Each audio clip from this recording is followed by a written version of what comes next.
നമുക്ക് കൊച്ചി സ്റ്റൈലിൽ ഫിഷ് പിന്തൽ ഉണ്ടാക്കിയാലോ. അപ്പോൾ എനിക്കിവിടെ ചെയിൻ കവറാണ് കിട്ടിയിരിക്കുന്നത്. നമ്മുടെ ഒരു ജാറിനകത്തോട്ട് 3 വലിയ വെളുത്തുള്ളിയും ഒരു കഷ്ണം ഇഞ്ചി, 1 ടീസ്പൂൺ കടുക്, 1/2 ടീസ്പൂൺ ചെറിയ ജീരകം, കുറച്ച് വിനാഗിരി, ചെറിയ കഷ്ണം പട്ട ഒക്കെ ഇട്ടിട്ട് നമ്മൾ നരച്ച് മാറ്റി വെക്കോട്ടോ.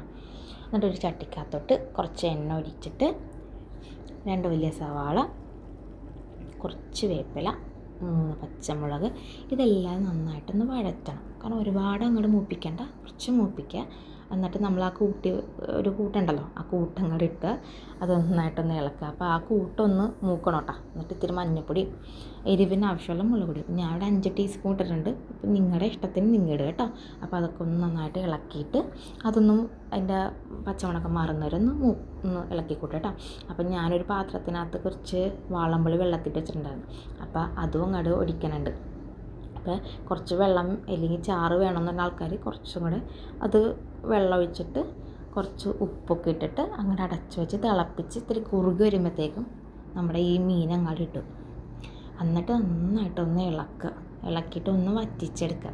അപ്പോൾ ഇതിനെക്കാളും ഏറ്റവും ടേസ്റ്റ് ചൂര മീനാണ് കേട്ടോ ഇങ്ങനെ വെക്കണത്. അപ്പോൾ ഒന്ന് ട്രൈ ചെയ്യണേ, സൂപ്പറാണ് കേട്ടോ.